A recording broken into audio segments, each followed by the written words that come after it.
This is not the position I was expecting to be in.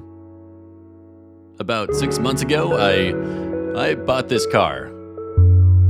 Back then it was perfectly functional, and I was wanting a vehicle to learn how to drive manual in. I was falling in love with driving through playing video games like this one. So after about a solid year of searching, I found an NA Miata.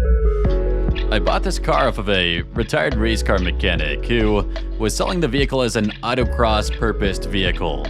If you don't know what autocross is, it's where you drive around cones in an open parking lot really fast. It's a great way to learn how to drive. This car doesn't exactly look the greatest. It's not in great condition as the quarter panels and the rockers all had rust on them. But the retired race car mechanic had cut out all the rust and welded in some new panels and slapped some primer over it so that if I wanted to, I could throw some paint on it in the future if I really desired this to look aesthetically pleasing. But ultimately, I just wanted a car that would function, that we could use for some future videos to take autocrossing and something that I could learn to drive in. But in hindsight, the history of this car was probably a bit of a red flag. The vehicle had gone through various owners in the past. However, the vehicle had numerous updated components that were making the car look a lot better in my eyes. For example, the body has about 200,000 miles on the speedometer. The car's body's from 1990, but it has a 1996 NA Miata's engine on the inside of it, with about 70,000 miles. Then the transmission and the differential are from a 2002 NB Miata, with about 70,000 miles on these parts. It's a Frankenstein of a vehicle, but mechanically this thing should be solid, and it sounded so smooth when test driving it. So I bought the car and immediately took it to my garage where I started doing some basic maintenance. For the first time, I changed out a car's differential fluid and transmission fluid. I also did the engine oil, which I've done on cars in the past, but this one had this screw-on style oil filter, which was put on extremely freaking tight, so I put on the new one much more gently. Then I did the coolant, where I thought I had a blown head gasket. Fortunately, my assessment was incorrect, and these are just bubbles from air trapped in the lines, not from a combustion chamber and a leaking head gasket. After doing this preventative maintenance, I took the car out on a drive. Now, I don't have a sense of smell, but I became progressively lightheaded as I was driving this vehicle. I drove it back to the garage and found the car was leaking a small pool of liquid on the garage floor. I knew I had a leak, and I think I found it.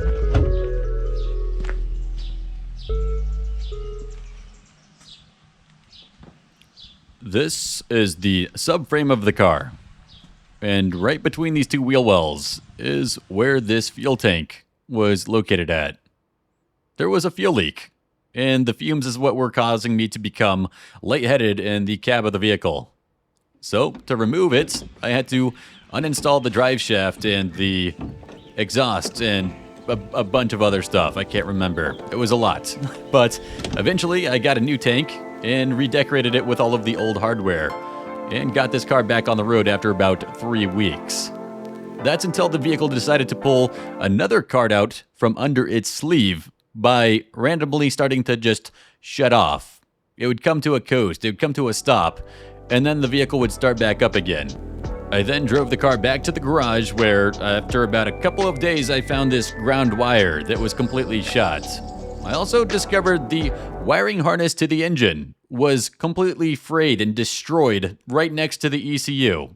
There's a step plate that goes over this ECU. And over the course of like 200,000 miles, I think this step plate slowly wore through the silicone on these wires and started to short against them. So, being the hack that I am, I found this braided wire on the internet where I replaced the ground wires, and I also cut out some of these wires from that wiring harness. And I soldered in some new wires and threw some liquid tape over the sections of exposed copper wires that I didn't replace, and also just threw it all over the bundle. This looks terrible, I know. It's bad. But I tried to avoid buying a used wiring harness, which would have been about $400 for one that looks probably just as crusty. While tackling the electrical work on this vehicle, I also tackled the timing belt just to make sure that I didn't have to worry about it. But it ended up being the biggest worry of this entire vehicle. It just spiraled out of control. Okay, so first, whenever you're changing out the timing belts and changing out this pulley, that means you have to drop the front sway bar on the vehicle and then drain the engine coolant, then pull the radiator and then pull off half the front end of the engine. It really sucks to do over and over again. After doing the timing belt the first time, I took this car out on a few drives thinking the vehicle was perfectly fine. That is until I noticed there was a lot of carbon buildup on the bumper and around the exhaust of this vehicle. I thought it was coming from the oxygen sensor being bad because then it would cause the vehicle to run rich. So you'd have extra carbon, right? Extra fuel being poured into the system. And naturally, as I'm doing this, I'm looking down into the engine, and I could also see that the pulley on the front of the crankshaft was wobbling quite a bit. It's not supposed to do this. At first, I thought it was because I didn't tighten it down enough, so I went out and I actually got a proper torque wrench like I should have in the first place, and I installed it with the correct torque specs. But again, it was wobbling. So I took it off once again, and I decided maybe it's because of the rust that was behind this pulley. This has been a nightmare job. I've stripped this engine down to the timing belts 5 times now, and it's because I think rust this time. Had a lot of wobble on this pulley right down here, but the runout is now about 6,000, so I think we're good. Hopefully, my gosh. We were indeed not fine because the crankshaft pulley was still wobbling. This crankshaft pulley is what's called a harmonic balancer. And on the back side of this pulley, you can see this little tiny rubber ring that goes around and it separates the outside of the pulley from the inside of the pulley. It's to prevent vibrations from transferring from the belt to the crankshaft of the engine. But this rubber can also start to deteriorate after the 35 years this car has been in operation. So I thought that maybe it was the pulley that was going bad, and I replaced it with a $200 new one. Everything seemed like it was smooth sailing at this point. I thought I finally had a car that was ready to go. And I even drove this thing for about 1,000 miles before I realized the carbon buildup was still bad, and the pulley was wobbling once this engine would start to get up to temperature.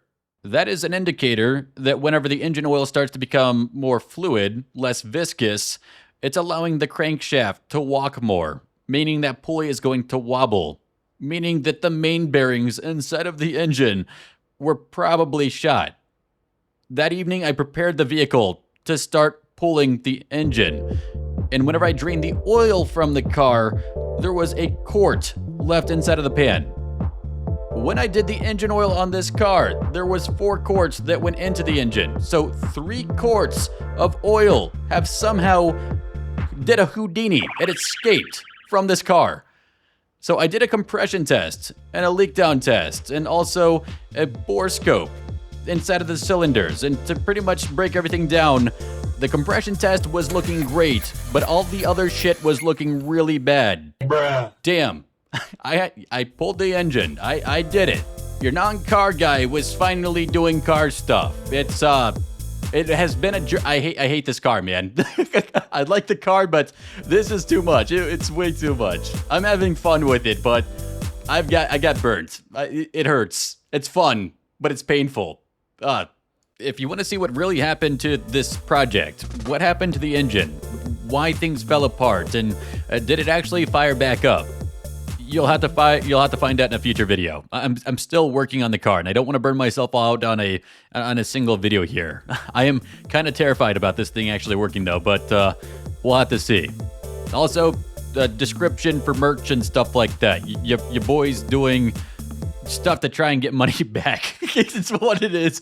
But yeah, hopefully you guys have a good New Year's, and I shall see you in a later video. Bye-bye.